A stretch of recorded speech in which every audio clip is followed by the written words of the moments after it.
So hey everyone, hope you all are doing extremely well. So यार once again welcome back to the channel. So यार आज हम code का part देखने वाले हैं जो हमने लास्ट लेक्चर में एल रोटेशन देखा था। हमने लास्ट लेक्चर के अंदर एल रोटेशन पूरा समझा था कि एल रोटेशन होता क्या है और हम एल रोटेशन कब और कैसे परफॉर्म करते हैं। ठीक है, आज के लेक्चर में हम उसे कोड का पार्ट देखेंगे और कोड का पार्ट समझेंगे कि हम एल रोटेशन को कोड कर कैसे सकते हैं, क्योंकि एट दी एंड तो अपने को कोड करना है ना। सो यार स्टार्ट करते हैं बिना किसी देरी के। ठीक है, तो स्टार्ट करते हैं। सो देखा, सबसे पहले एल रोटेशन परफॉर्म करने से पहले हमको सबसे पहले करना क्या होगा। ऑब्वियस ही बात है भैया, आपको एल रोटेशन परफॉर्म करना है उससे पहले आपको ट्री तो पता होना चाहिए ट्री क्या है। उसके लिए क्या करना होगा, ट्री कंस्ट्रक्ट करना होगा, है ना। तो सबसे पहला स्टेप होने वाला है मैं एवीएल ट्री को कंस्ट्रक्ट करूंगा। अब एवीएल ट्री कंस्ट्रक्ट कैसे करेंगे। सो एवीएल ट्री कंस्ट्रक्ट करने की यहाँ पे मैंने लिया है, देखो यहाँ पे मैंने एक इंसर्ट का फंक्शन लिया है, ठीक है, जिसके अंदर मैं एक करके नोड इंसर्ट कर, ठीक है, जिसका एड्रेस ही मैंने क्या लिखा हुआ है, पी दिया हुआ है और एक पैरामीटर की दिया हुआ है। ठीक है, अब ध्यान से सुनो। ठीक है भैया, सो देखो, अब ये जो इंसर्ट है ना, डायरेक्टली अभी परफॉर्म नहीं होने वाला। देखो, अब किसी भी एवियल ट्री को कंस्ट्रक्ट करने के लिए हम मेरे को मैंने बताया तुमको दो चीज़ों की ज़रूरत पड़ेगी। एक तो मेरे को ज़रूरत पड़ती है एक हाइट की, ठीक है, और एक बैलेंस फैक्टर की। ठीक है, तो इसका मतलब जो ये हाइट और बैलेंस फैक्टर है ये मेरा इस इंसर्ट फंक्शन के लिए अंदर इंटरनली ऑपरेट कर रहे होंगे, तब जाके मेरा एक एवियल ट्री कंस्ट्रक्ट हो सकता है ना। ठीक है भैया, तो उसी के लिए मैंने क्या किया, ये जो हाइट का एक फंक्शन डिफाइन किया और एक बैलेंस फैक्टर डिफाइन किया। ठीक है, अब ये जो दोनों है ये दोनों आपस में क्या कर रहे होंगे, अंदर इंटरनली इसके परफॉर्म कर रहे होंगे। ठीक है भैया, सो अगर मैंने इसको यहाँ पे डिफाइन कर दी तो ऑब्वियसली बात, सबसे पहले इसको मेरे को पूरा अलग से लिखना पड़ेगा इसका कोड, है ना। सो उसके लिए सबसे पहले क्या करते हैं, पहले हाइट का देखते हैं। तो देखो, मैंने यहाँ पे क्या करा, सबसे पहले हाइट निकालने की कोशिश करी है, ठीक है, एवियल ट्री की। तो हाइट कैसे निकालेंगे यार, मैंने नोड हाइट करके एक डिफाइन किया, ठीक है, जिसके अंदर मैं वही एड्रेस पील कर रहा हूँ ट्री का। ठीक है भैया, अब हाइट मेरे को डाल लिए, तो हाइट के लिए क्या करूँगा, जैसे मेरे पास अगर पेरेंट नोड आ गया, ठीक है, तो पेरेंट के लेफ्ट में सबसे पहले क्या करूँगा, एक नोड इंसर्ट करूँगा, है ना।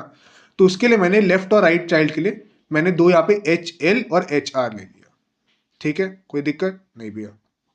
तो देखो, अब एच एल में मैं कब इंसर्ट करूंगा, देखो अभी एच एल में मैं हाइट तब इंसर्ट करूंगा जब मेरे को कहाँ इंसर्ट करनी है, लेफ्ट में हाइट चाइल्ड इंसर्ट करनी है ना, लेफ्ट नोड पे उसका इंसर्ट करना है। ठीक है भैया, अब यहाँ पे क्या करूंगा मैं, देखो अभी इनिशियली जो मैंने ट्री कंस्ट्रक्ट किया अभी, ठीक है, उसमें तो बस मेरा एक पेरेंट चाइल्ड है ना। अब मेरे को उसकी हाइट इंक्रीज करनी है। तो इनिशियली तो मेरा जो था, इनिशियली जो मेरा हाइट होने वाला है वो तो जीरो ही रहने वाला है। अभी जब मैं लेफ्ट या राइट कोई भी इंसर्ट करूंगा, है ना, तो इसके लिए मैंने क्या करा, यहाँ पे एक लेफ्ट चाइल्ड इंसर्ट किया और जिसका हाइट अभी क्या था, जीरो मान के चल रहा है। ठीक है, और सिमिलरली यहाँ पे मैंने एक राइट चाइल्ड इंसर्ट किया जिसका हाइट अभी मान के चल रहा है जीरो, मतलब एक तरह से नल ही है। ठीक है, अब मेरे को क्या करना है, मैंने बोला था कि यार जैसे ही मैं कोई भी एक नोड इंसर्ट करता हूँ अपने binary balance binary search tree के अंदर, तो मेरी हाइट इंक्रीज होती है। ठीक है भैया, सो उस केस में क्या करते हैं, अगर मेरी height left height right height से बड़ी है तो उस केस में क्या करूंगा, लेफ्ट हाइट की हाइट इंक्रीज कर दूंगा वन से, अदरवाइज राइट हाइट की हाइट इंक्रीज कर दूंगा। अगर ये बूलियन एक्सप्रेशन समझ नहीं आए तो देखो इसको ऐसे भी लिख सकता हूँ, इफ एल्स की स्टेटमेंट के फॉर्म में। अगर देखो मैं बोलता हूँ इफ, अगर मेरी height of left child is greater than height of right child, then मैं क्या बोल सकता हूँ, यहाँ पे return height left plus one में height left of left child की हाइट इंक्रीज कर दूंगा, अदरवाइज मैं क्या करूंगा, return H R plus one. ठीक है, दोनों में से कोई एक हाइट इंक्रीज होगी। तो यही मैंने चीज़ यहाँ पर लिखी है, मैंने इसको बुलियन फॉर्म में कन्वर्ट कर दिया थोड़ा सा, ताकि हमारा कोड शॉर्ट हो जाए।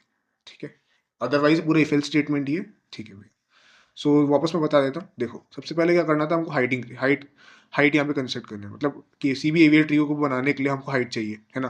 तो मैंने हाइट के लिए यहाँ पे पैरामीटर लिखा पूरा, ठीक है, जिसके अंदर मैंने लेफ्ट और राइट चाइल्ड डिफाइन किए। ठीक है, और लेफ्ट और राइट चाइल्ड की इनिशियली जो मेरी हाइट थी वो क्या है, जीरो है। ठीक है, अब मेरे को क्या करना है, एक एक करके उसकी हाइट इंक्रीज करनी है। अब मेरे को एक एक करके हाइट इंक्रीज करनी है। सो वो कैसे कर सकता हूँ, अगर मेरी हाइट लेफ्ट चाइल्ड की ज़्यादा है तो मैं उसकी इंक्रीज कर दूंगा, अदरवाइज मैं राइट चाइल्ड की इंक्रीज कर दूंगा। ठीक है भाई, ये हो गया अपना क्या, ये हो गया अपना हाइट का पार्ट। अब अगला पार्ट देखो, हाइट वाला पार्ट यहाँ पे था, देखो हाइट वाला पार्ट मेरा क्या हो गया, डन हो गया। ठीक है, अब अगली चीज़ क्या डिफाइन करनी है मेरे को, बैलेंस फैक्टर।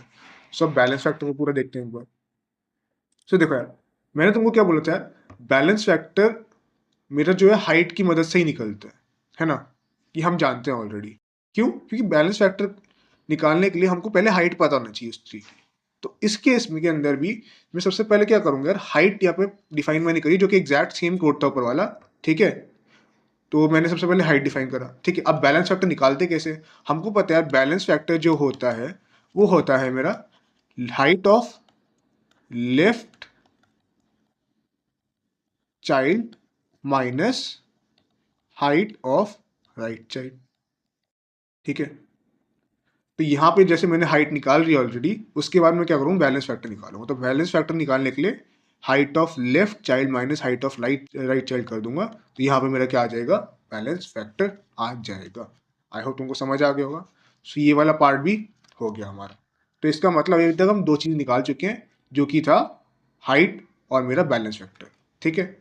ठीक है भैया, ये बात भी हमको इतनी बार समझ आ चुकी है, ठीक है। ठीक है भैया, ठीक है। अब देखो ध्यान से, अब मैंने हाइट निकाल ली, ये भी निकाल लिया, ठीक है, कोई नहीं। अब मेरे को क्या करना है, अब मेरे को यहाँ पर एवीएल ट्री का आगे का कंस्ट्रक्ट करना है। ये तो इंटरनली परफॉर्म हो रहे थे, है ना, हाइट और बैलेंस फैक्टर। अब इंसर्ट को मेरे को परफॉर्म करना होगा, है ना। तो इंसर्ट के लिए अब मैं पूरा बैलेंस बाइनरी ट्री कंस्ट्रक्ट करता हूँ, ठीक है। तो मैंने इंसर्ट के लिए यहाँ पर एक फंक्शन लिखा पूरा। देखो ध्यान से, देखो सबसे पहले मैं क्या करूँगा, अगर मेरा जो ट्री है वो नल है तो मैं ऐसे रिटर्न कर दूंगा। अदरवाइज सबसे पहले मैंने क्या करा, एक नया ट्री कंस्ट्रक्ट किया जिसके अंदर मैंने तीन चीज़ें डिफाइन करी, data, left child, right child, ठीक है। और हाइट अभी मेरी इनिशियली 1 है, जो कि मेरी पेरेंट नोड की होने वाली है, ठीक है। इसकी हाइट 1 है, ठीक है। अब देखो, अब एक्चुअली एवीएल ट्री होता क्या मेरा, एट दी एंड मेरा एक बाइनरी सर्च ट्री है एवीएल ट्री, है ना। सो उसी के जैसे अपने बाइनरी सर्च ट्री में याद करो, मैंने बाइनरी सर्च ट्री के अंदर हमने जैसे कोड लिखा था, वही सेम चीज़ यहाँ पर भी मैं लिखने वाला हूँ, ठीक है। अगर जो रूट नोड से जो एलिमेंट है वो उसका जो छोटी वैल्यू है, ठीक है, डेटा की, तो मैं क्या कर दूंगा, उस लेफ्ट चाइल्ड में इंसर्ट कर दूंगा। अदरवाइज अगर बड़ी है उससे तो मैं राइट चाइल्ड में इंसर्ट कर दूंगा, ठीक है। ठीक है भैया, ये हमको समझ आ गया, ठीक है भैया। अब हमने एवीएल ट्री कंस्ट्रक्ट तो कर दिया, लेकिन हम एल रोटेशन कब परफॉर्म करेंगे, बात ये आती है ना। सो देखो यार, हम एल रोटेशन उस ही कंडीशन में परफॉर्म कर सकते हैं। देखो ध्यान से, सुनना ध्यान से, एल रोटेशन में उसी कंडीशन में परफॉर्म कर सकता हूं। देखो, जब मेरी रूट की हाइट जो है वो 2 होने, बैलेंस फैक्टर जो है 2 होने वाला है, और उसका लेफ्ट चाइल्ड नोड है उसका बैलेंस फैक्टर 1 होने वाला है। तभी मैं क्या कर सकता हूं, यहां पर एल रोटेशन परफॉर्म, ठीक है। ये मैंने तुमको बताया था क्या, कि मैं एल रोटेशन तब परफॉर्म करूंगा जब पेरेंट नोड की बैलेंस फैक्टर 2 होने वाला है और जो उसका चाइल्ड होने वाला है उसका बैलेंस फैक्टर 1 होने वाला है, ठीक है। तो देखो यहाँ पे मैंने क्या करा, मैंने वही किया। यहाँ पे मैंने बैलेंस फैक्टर अगर मेरा 2 है और sorry, balance factor parent node का यहाँ पे पी 2 है और बैलेंस फैक्टर उसका लेफ्ट चाइल्ड का अगर 1 है, तब मैं क्या परफॉर्म कर सकता हूँ यहाँ पे एल रोटेशन, ठीक है भैया। एल रोटेशन यहाँ पे हम परफॉर्म कर देंगे, ठीक है। अब एल रोटेशन परफॉर्म करने तो ऑब्वियसली बात है, कोड भी लिखना है, ठीक है। तो यहाँ पे मैंने एल रोटेशन का कोड लिखा। अब देखो ध्यान से, यहाँ पे समझना, सपोज मेरे पास कोई एक अभी बाइनरी ट्री है, बाइनरी ट्री, जिसका मेरे पास अभी नोड है कुछ इस तरीके से दिखता है, 50 पेरेंट चाइल्ड है, ठीक है। और यहाँ पे मेरा 40 इसका रूट चाइल्ड है। इसको मैं इसका एड्रेस पी से रिप्रेजेंट कर देता हूँ, इसका एड्रेस पी एल से रिप्रेजेंट कर देता हूँ, ठीक है।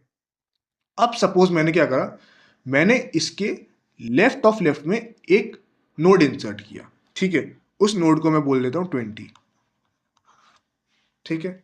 अब अगर मैं इसका बैलेंस फैक्टर निकालूंगा तो इसका बैलेंस फैक्टर 0 1 है ना, और ये 2 आ जाएगा। अब देखो, अब इसका मतलब ये बैलेंस जो बाइनरी सर्च ट्री है, ये अभी तो इसका बैलेंस फैक्टर बाहर जा रहा है, क्यों? क्योंकि इसको मैंने बताया था। देखो अब इसका मतलब बाहर जा रहा है, इसका मतलब मैं इस पर रोटेशन परफॉर्म कर सकता हूँ। रोटेशन कौन सी परफॉर्म करूंगा यहाँ पे, एल रोटेशन। क्यों? क्योंकि इसका पेरेंट नोड का जो बैलेंस फैक्टर है वो 2 है और चाइल्ड नोड का बैलेंस फैक्टर 1 है। इसका मतलब मैं यहाँ पर अपना क्या, अपना एल रोटेशन यहाँ पे परफॉर्म कर सकता हूँ, ठीक है।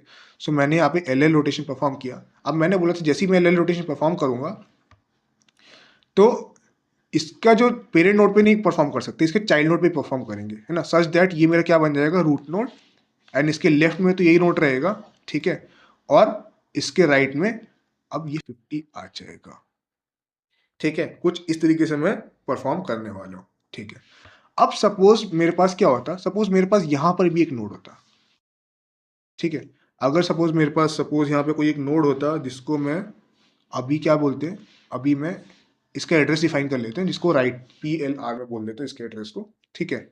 अब ध्यान से देखना, जो इसका जो राइट नोड होने वाला है ना यहाँ पे, ये इसमें जाके जो ये वाला ट्री बनने वाला है मेरा, जो मैंने रोटेशन परफॉर्म करने के बाद, वो रूट नोड का जो ये मैंने रोटेशन परफॉर्म करी जहाँ पे, इसका लेफ्ट चाइल्ड नोड बन जाएगा। ये क्या बोला मैंने, ध्यान से सुनना।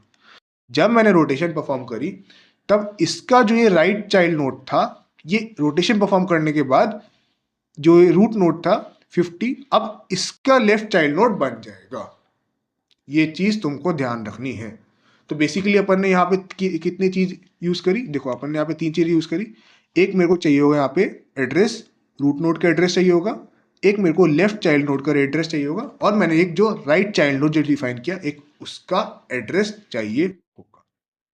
तभी जाके मैं LL रोटेशन परफॉर्म कर दूंगा, ठीक है। सो मैंने क्या बोला, देखो सबसे पहले मैंने एक लेफ्ट चाइल्ड नोड यहाँ पे डिफाइन किया, ठीक है, और राइट चाइल्ड नोड मैंने डिफाइन कर दिया, दोनों के एड्रेस डिफाइन करे। अब मैंने क्या करा, दोनों की हाइट रिवर्स करना स्टार्ट करी, ठीक है। और अगर हाइट मेरी, जैसे कि मैंने तुमको बताया यहाँ पर ये कंडीशन थी, अगर ये हाइट ये परफॉर्म करी तो डायरेक्टली मैं LL रोटेशन परफॉर्म कर सकता हूँ, ठीक है भैया, ये भी बात हो गई। एंड देन फाइनली मैं क्या कर दूंगा, यहाँ पे क्या करूंगा, जब यहाँ पे मैंने सबसे पहले क्या किया, यहाँ पे मैंने क्या करा, देखो यहाँ पे मैंने अपने पॉइंटर को अपडेट करा, ठीक है। एंड देन यहाँ पे मैंने अपने रूट को मैं अपडेट कर दूंगा, ठीक है। मैंने यहाँ पे अपने रूट को भी अपडेट कर दिया, ठीक है। अब जैसे ही मैंने रूट को अपडेट करा, मैं क्या कर सकता हूँ यहाँ पे, मैं मेरे को इसके बाद क्या करना होगा, मेन फंक्शन में भी तो कॉल करना होगा। जब मैंने यहाँ पे कॉल की तो ऑब्वियसली बात है मेन फंक्शन में कॉल करना होगा, ठीक है। सो यहाँ पे देखो ध्यान से, यहाँ पे मैंने क्या करा, यहाँ पे मेन फंक्शन के अंदर मैंने इसको कॉल करा, ठीक है। अब देखो ध्यान से, मेन फंक्शन के अंदर क्या कहाँ कॉल किया, देखो यहाँ पे मैंने रूट इंसर्ट किया, ये 20 नहीं, यहाँ पे ये अभी हमने 50 लिया ये, ठीक है। और ये था मेरा 40, और ये वाला जो नोड है ये 20 है, ठीक है। सो देखो मैंने सबसे पहले क्या किया, मैंने इन जो 3 चीज़ है, देखो ध्यान से, इस चीज़ के अंदर मैंने अपने नोड्स को कॉल किया, ठीक है। पहले रूट कॉल किया, ठीक है, और देन मैंने यहाँ पर ये सॉरी ये यहाँ पर मेरे ये आने वाले, ठीक है, TLL इंसर्ट, ठीक है। यहाँ पर सबसे पहले मैंने रूट नोड के अंदर कॉल किया, रूट नोड मेरा क्या था अभी 50 है, ठीक है। सो मेरा ये 50 आ चुके हैं। देन मैंने इसके लेफ्ट में इंसर्ट करने एक नोड, वो 45 है, ठीक है। एंड देन एक और नोड इंसर्ट कर दूंगा 20, ठीक है। एंड देन मैं सीधे से अपना रोटेशन परफॉर्म कर दूंगा, ठीक है। अब जैसे कि मैंने रोटेशन परफॉर्म करा, एट दी एंड मेरे को क्या करना होगा, एट दी एंड मेरे को इसके बाद मेरे को आंसर तो यार किसी ट्रेवर्सल फॉर्म में चाहिए होगा, तो मैंने इन ऑर्डर में चाहिए होगा, है ना। सो अब उसके बाद मेरे को इन ऑर्डर परफॉर्म करना पड़ेगा, ऑब्वियस सी बात है, ठीक है भैया। सो इसके लिए अब मैंने क्या करा, यहाँ पर इन ऑर्डर को मैंने परफॉर्म करा। इन ऑर्डर तो तुमको पता ही होगा डायरेक्टली कोड है, ठीक है। सो ये इन ऑर्डर का कोड है, यहाँ पे इन ऑर्डर परफॉर्म करा, ठीक है। अब इन ऑर्डर मैंने क्या करा, रूट के अबाउट परफॉर्म करा था, तो यहाँ पे भी मैं अपडेट कर दूंगा उसको, कहा था, देखो यहाँ पर भी मैंने, अब देखो यहाँ पर भी मैंने क्या करा, अपना इंटरनली यहाँ पे इन ऑर्डर को परफॉर्म कर दिया, ठीक है। ठीक है भैया, ये भी हो गया, ठीक है भैया। सो अब मैंने इन ऑर्डर वगैरह सब कुछ परफॉर्म कर दिया, सो बस and we are good to go. ये मेरा हो गया कोड का। एंड देन फाइनली मैं अपना प्रिंट कर दूंगा नोट, तो यहाँ पे मेरा, आई होप तुमको चीज़ें समझ आई होंगी, ठीक है। बेसिकली क्या करना था, मेरे को सबसे पहले एक एवियर ट्री कंस्ट्रक्ट करना है, ठीक है। अब एवियर ट्री कंस्ट्रक्ट करने के लिए मेरे को 2 चीज़ें चाहिए होगी, एक हाइट और एक बैलेंस फैक्टर, ठीक है। तो मैंने पहले क्या करा, हाइट निकालने की कोशिश करी, बैलेंस फैक्टर निकालने की कोशिश करी। तो हाइट के लिए मैंने यहाँ पे पूरा फंक्शन लिखा, कोड लिखा, ठीक है, कि हाइट कैसे कंस्ट्रक्ट करूंगा मैं। एंड देन यहाँ पे बैलेंस फैक्टर के लिए पूरा कोड लिखा, ठीक है। ठीक है भैया, अब हाइट मैंने निकाल ली, बैलेंस फैक्टर निकाल लिया, अब फाइनली मेरे को इंसर्ट का निकालना था, एक नोड ट्री कंस्ट्रक्ट करना है। सो यहाँ पे मैंने डायरेक्टली ट्री कंस्ट्रक्ट करने के लिए पूरा कोड लिखा, ठीक है। ठीक है भैया। देन अब मैंने ट्री कंस्ट्रक्ट करा, अब मेरे को रोटेशन परफॉर्म करनी है। रोटेशन में एल रोटेशन कब परफॉर्म कर सकता हूँ, जब मेरा जो है जो रूट नोड है उसका बैलेंस फैक्टर 2 होने वाला है और जो लेफ्ट चाइल्ड का है बैलेंस फैक्टर वो 1 होने वाला है। तो यहाँ पर मैंने क्या करा, परफॉर्म कर दिया वो भी। ठीक है, उसके बाद मैंने एल रोटेशन का पूरा कोड लिखा है यहाँ पे कि एल रोटेशन कैसे परफॉर्म करना है। ठीक है भाई, ये भी हो गया। एंड देन फाइनली मैंने इसको मेन फंक्शन के अंदर अपडेट करा और मेरे को आंसर इन ऑर्डर के फॉर्म में चाहिए होगा, सो ये मैंने इन ऑर्डर का कोड लिख दिया। Simple as that. थोड़ा बड़ा कोड है लेकिन अगर ध्यान से समझोगे तो हर एक चीज समझ आ जाएगी। सो ठीक है यार, आई होप तुमको चीजें समझ आई होंगी। एक बार ये पूरा कोड को वापस देख लेना। मेरे को लगता है अगर तुमको बीच बीच में कुछ चीज नहीं समझ आई है तो एक बार वापस चीज को देखना, चीजें समझ आ जाएगी कि हम कैसे क्या चीज कर रहे हैं। और बाकी कोड को मैं डिस्क्रिप्शन में टैग कर दूंगा, ठीक है, पिन कर दूंगा। सो ठीक है